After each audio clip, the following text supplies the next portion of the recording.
Math with সুমিতাতে আজকের ভিডিওতে সরল সুদ কষার কোষে দেখি 2 থেকে 11 এবং 12 দাগের অঙ্ক সমাধান করব। 11 দাগের অঙ্কে কি বলছে? বার্ষিক 8% সরল সুদের হারে কত বছরে 600 টাকার সুদ 168 টাকা হবে। এখানে আসল কত দেয়া আছে? আসল দেয়া আছে 600 টাকা। সুদের হার 8%। আর এখানে সুদ দেয়া আছে কত? সুদ দেয়া আছে 168 টাকা। আর এখানে বছর নির্ণয় করতে হবে, মানে সময়। ধরি সময় সমান সমান টি বছর। তাহলে আমরা কি জানি? আমরা জানি I equal to P T R by 100। এখান থেকে আর নির্ণয় করার জন্য আমরা কি পাবো? বা I গুণ 100 ইকুয়াল টু পি টি আর, বা টি সমান সমান 100I বাই পি আর। এখান থেকে মানগুলো বসিয়ে দেব। এখানে বলছে 100, আইটা হচ্ছে কত? 168 টাকা, আর পি 600 টাকা, আর 8%।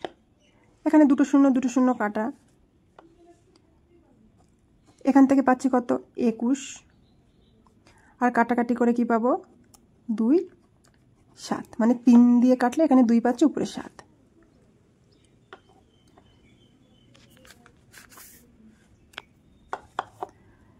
অতএব টি সমান সমান কত পাচ্ছি? 7/2 বা 3 পূর্ণ 1/2। তাহলে এখানে উত্তর হিসেবে কি লিখব? উত্তর হিসেবে লিখব যে 600 টাকা বার্ষিক 8% সরল সুদের হারে 3.5 বছরে সুদ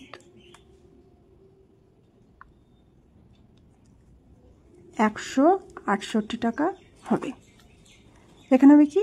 টাকা না, 600 টাকার। তাহলে 600 টাকার বার্ষিক 8% সরল সুদের হারে 3.5 বছরের সুদ 168 টাকা হবে।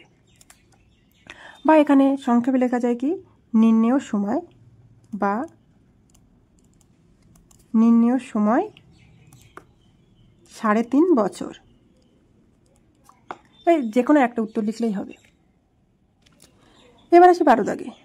12 দাগে দেওয়া আছে, যদি বার্ষিক 10% হার সরল সুদে 800 টাকা ব্যাংকে জমা দিয়ে সুদে আসলে 1200 টাকা ফেরত পাওয়া যায়, তবে ওই টাকা কত সময়ের জন্য ব্যাংকে রাখা হয়েছিল? এখানে আসলটা দেয়া আছে কত? আসল দেয়া আছে 800 টাকা। আর সুদ আসল দেয়া আছে 1200 টাকা। তাহলে আমাদের সুদ বার করতে হবে। সুদ সমান সমান কি পাবো? সুদ আসল বিয়োগ আসল। 1200 টাকা মানে কত? এটা সুদে আসলে থেকে আসল বাদ দেব। তাহলে 1200 বিয়োগ 800 সমান সমান 400 টাকা। সুদের হার কত?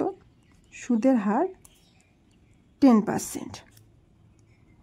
এবার ধরি সময় টি বছর। এখানে কত সময়ের জন্য ব্যাংকে টাকা জমা রাখা হয়েছিল সেই সময়টা নির্ণয় করতে হবে। তাহলে আমরা কি জানি? আমরা জানি I equal to P T R by 100, বা P T R equal to 100I। এখানে টিটা বার করতে পারতে টি সমান সমান হবে কত? 100I by P R, 100I by P R. তাহলে এখানে মানগুলো বসিয়ে দিই। 100I এর মান কত হচ্ছে? 400। এখানে পি হলো 800, আর আর হলো 10। এই দুটো শূন্য কাটা, দুটো শূন্য কাটা। এখান থেকে একটা কাটা, 4 এ 2 এ 8, আর 2 এ 5 এ 10। তাহলে টি সমান সমান পেলাম কত? 5 বছর। তাহলে উত্তর হিসেবে আমরা কি লিখতে পারি? উত্তর হিসেবে লিখতে পারি যে তবে ওই টাকা 5 বছরের জন্য ব্যাংকে জমা রাখা হয়েছিল। আজকের ভিডিওটি এই পর্যন্ত। এতক্ষণ ধরে ভিডিওটি দেখার জন্য অসংখ্য ধন্যবাদ। আর ভিডিও শেষে একটি কথাই বলবো, অঙ্ক হোক মজার বিষয়, আনন্দের বিষয়, ভয়ের নয়।